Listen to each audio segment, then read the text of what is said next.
Rota 66. Será que esse mundo espiritual do qual Jesus fazia parte, será que não é um mundo interessante? A gente não deve procurar se aprofundar nesse tipo de espiritualidade, vasculhar esse universo esotérico que está à nossa volta?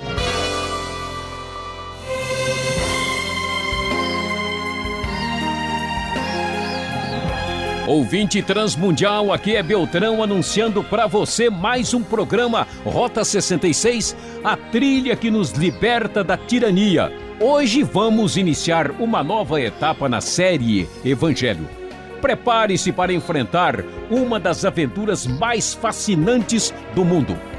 Abrimos nossa exposição no livro de Marcos, capítulo 1, com muita ação e determinação. O Exorcista. Este será o tema do professor Luiz Saião. Temos um inimigo que só quer matar, roubar e destruir. Mas só Jesus pode curar e renovar o desesperado. Estamos lidando com coisas do mundo espiritual, portanto, muita atenção e cuidado.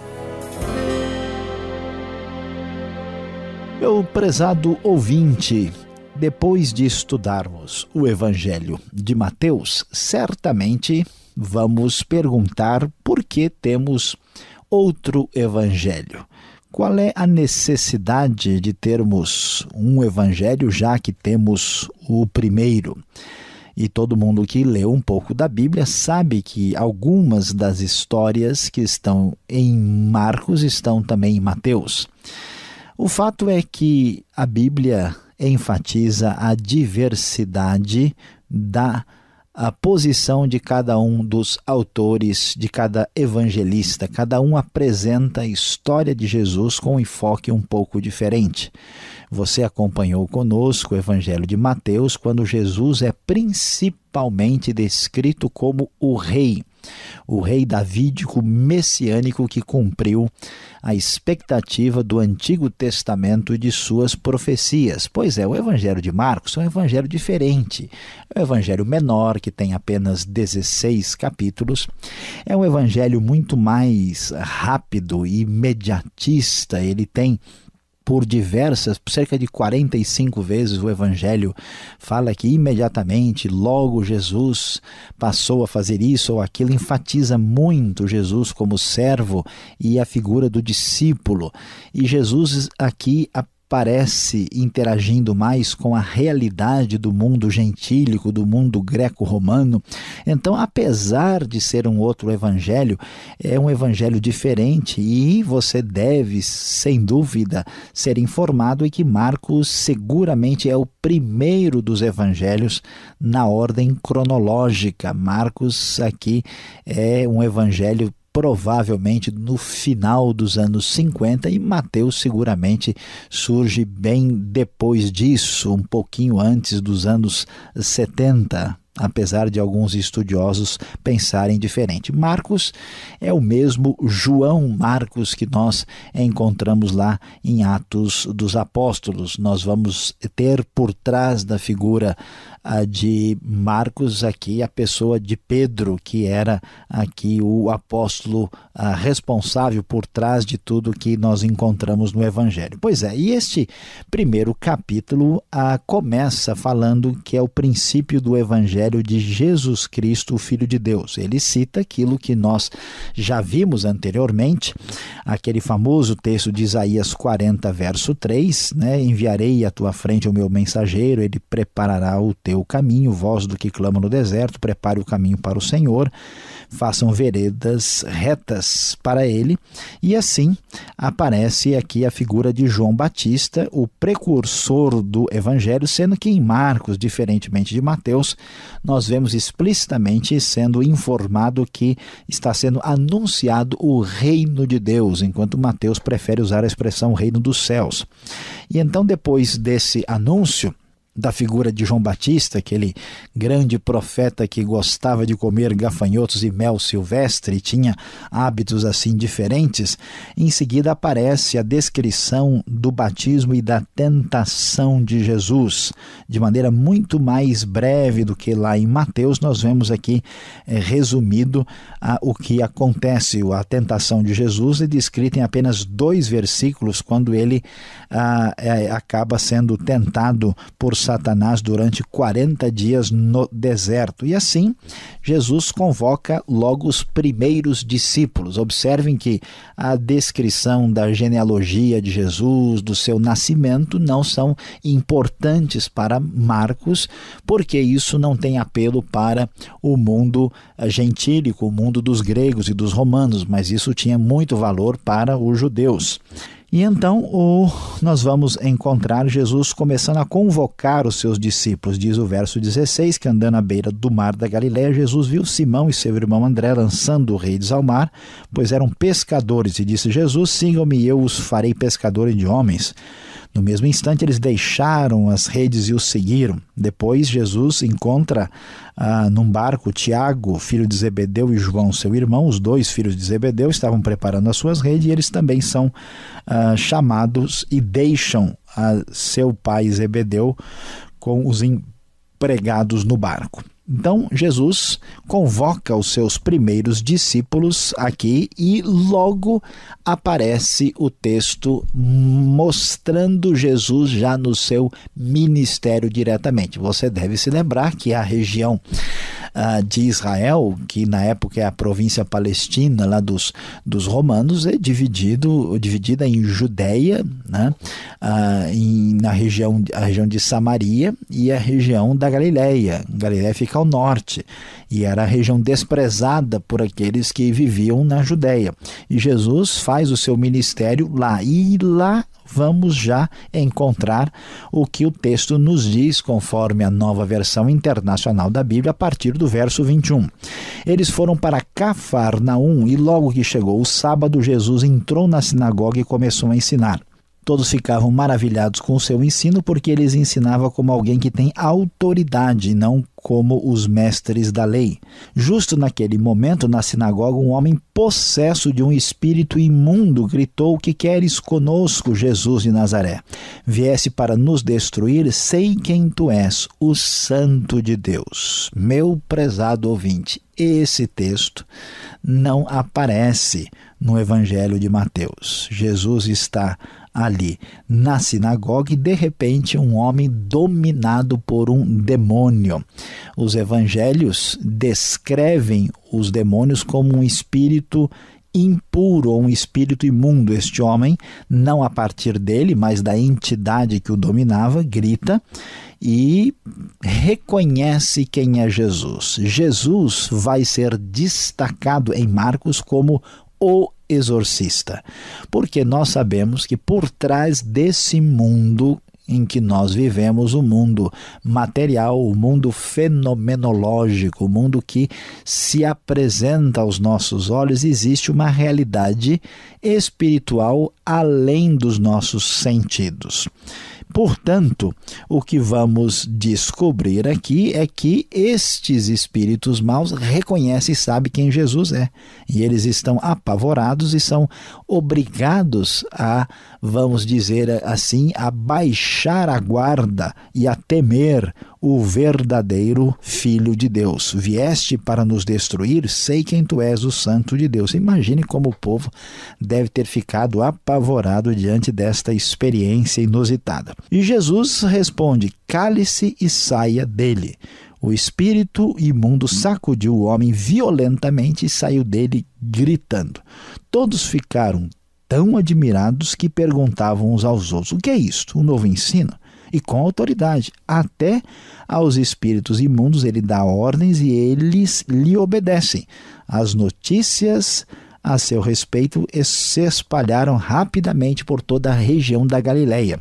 Vale a pena enfatizar que a Galiléia é uma região de uma mistura de gente, além de judeus, há gentios e outros povos da região, e há uma influência maior do paganismo ali, e isso deve explicar a presença da ação desses espíritos maus, espíritos imundos, e eles ficam impressionados porque eles conheciam a expressão da fé como discurso, como uma orientação a respeito dos fatos espirituais, mas um líder capaz de dar ordens e os demônios saírem fugindo, gritando, isto era algo especialmente diferente. Jesus era de fato o verdadeiro e legítimo exorcista. Por isso, o texto vai prosseguir dizendo que logo que saíram da sinagoga, foram com Tiago e João à casa de Simão e André. A sogra de Simão aqui é Simão Pedro,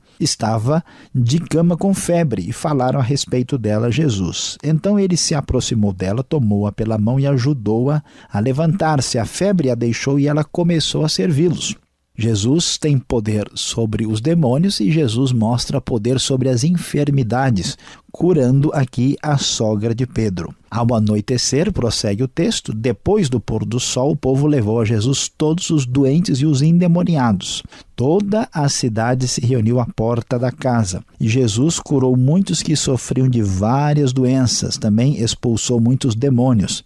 Não permitia, porém, que esses falassem, porque sabiam quem ele era. É muito interessante observar que Jesus não só comprova o seu poder extraordinário sobre o mundo espiritual.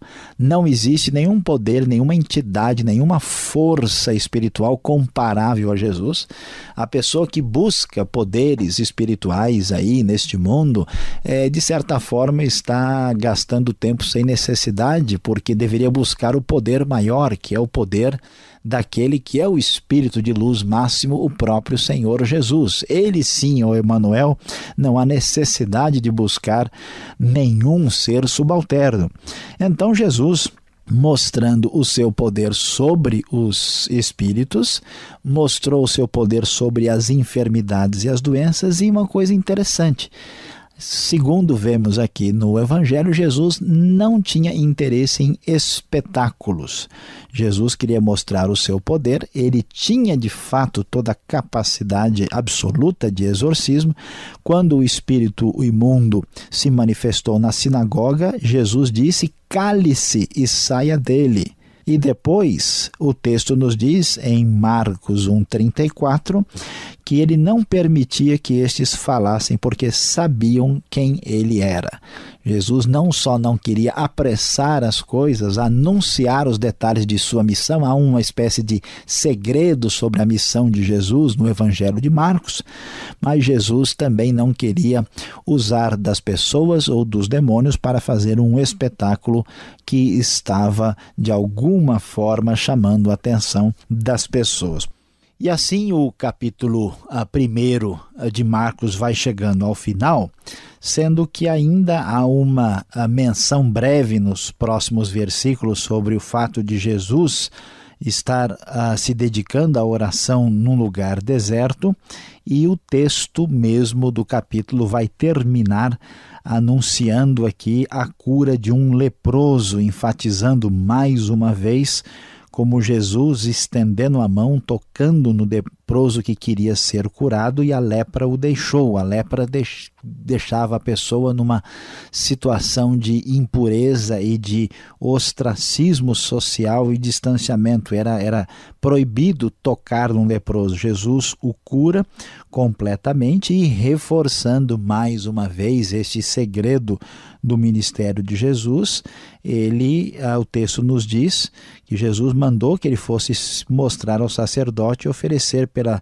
a sua purificação, que era exigido pela lei. Ele começou a tornar o fato público. Jesus então não podia mais entrar na cidade, mas ficava de fora em lugares solitários, e mostrando que, mais uma vez, Jesus não queria a publicação plena, exagerada daquilo que estava fazendo. Como nós podemos ver, prezado ouvinte, Jesus sim é o Senhor sobre a enfermidade, sobre os demônios, sobre tudo. No Evangelho de Marcos, capítulo 1, ele é o exorcista.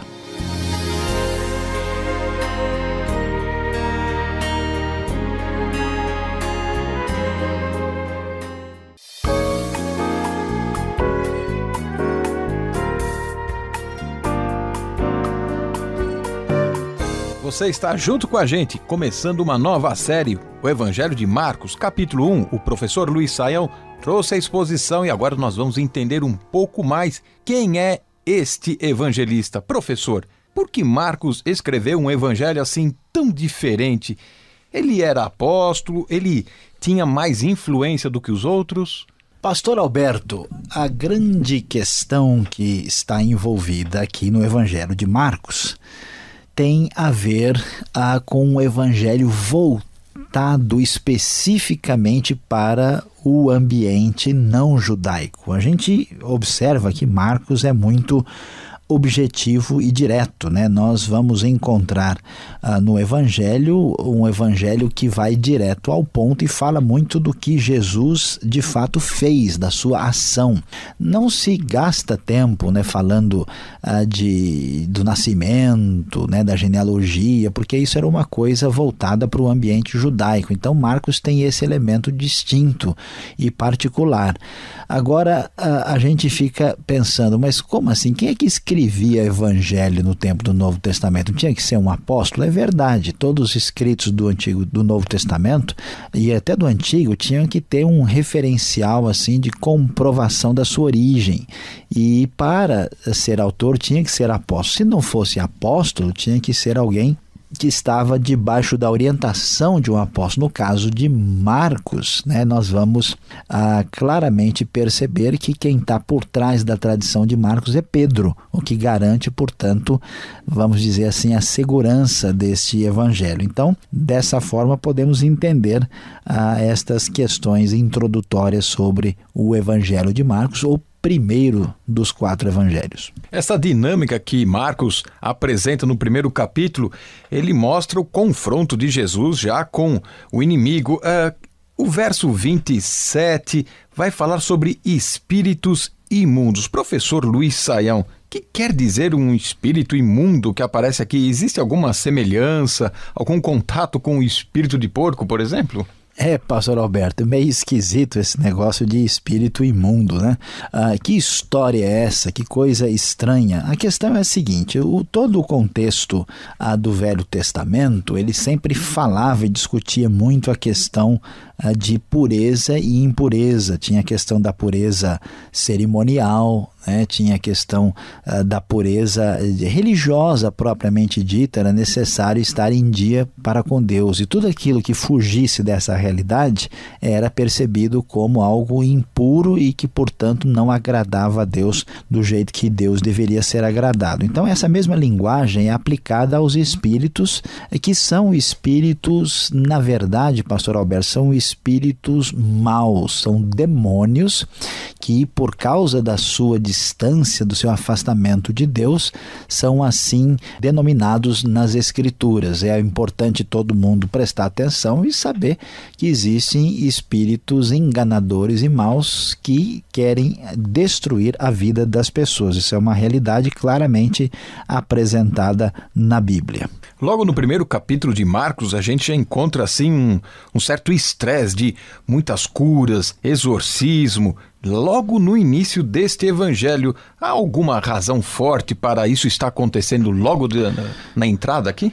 Olha, pastor Alberto, a grande verdade é que vamos pensar no mundo antigo, né? No mundo que a gente pode chamar assim de mundo pagão da época. Esse pessoal vivia atribulado com muitos problemas e enfermidades, e na antiguidade todo mundo entendia que as enfermidades elas tinham, em última instância, uma origem espiritual, né? Tinha alguma coisa por trás dessa realidade. Então esse povo vivia assustado, entregue a rituais pagãos, eles estavam assim muito dominados por essas forças ligadas ao mundo espiritual. Portanto, o que a gente vai perceber? Jesus aparece não só como o Messias, como o Salvador desse mundo pagão também, porque ele tem poder sobre essas entidades e aquilo que se percebe aí claramente como a causa das doenças e enfermidades.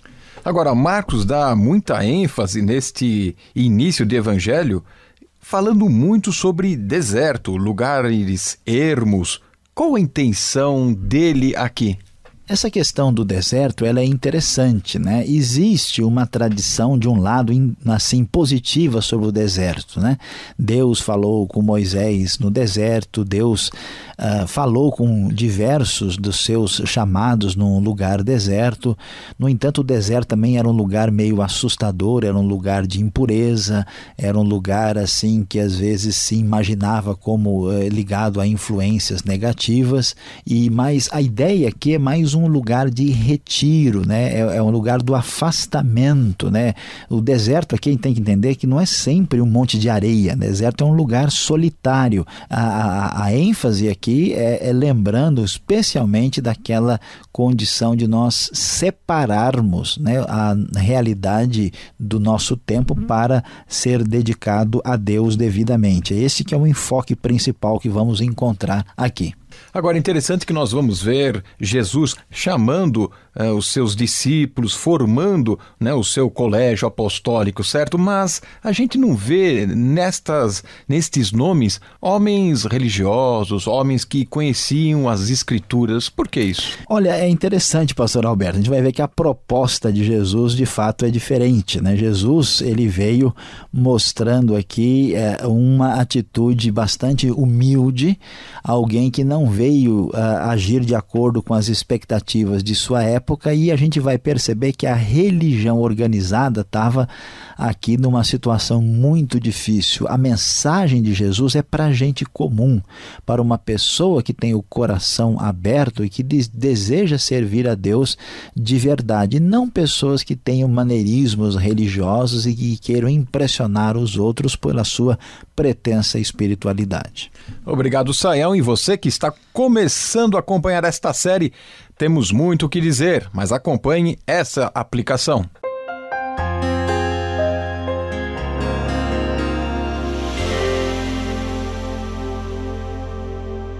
No Rota 66 de hoje, você acompanhou conosco o início do Evangelho de Marcos, capítulo 1. Você pôde observar de perto o poder de Jesus sobre as doenças e sobre os demônios. Nós falamos sobre o exorcista. Sim, Jesus aparece como o servo de Deus que vem manifestar o seu poder aqui com bastante força, impressionando o mundo greco-romano da sua época, o mundo pagão. Pois é, meu querido ouvinte, sabendo disso a gente fica pensando, puxa, mas será que esse mundo espiritual do qual Jesus fazia parte, será que não é um mundo interessante? A gente não deve procurar se aprofundar nesse tipo de espiritualidade, vasculhar esse universo esotérico que está à nossa volta? Meu prezado ouvinte, preste atenção. Saiba que o mundo espiritual também é um mundo perigoso. Não mexa com coisa errada. Volte-se para Jesus, o exorcista todo-poderoso.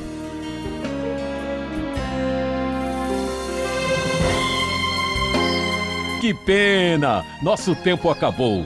O Rota 66 convida você a continuar nos acompanhando nesta emissora e horário. E não esqueça, visite o site transmundial.com.br.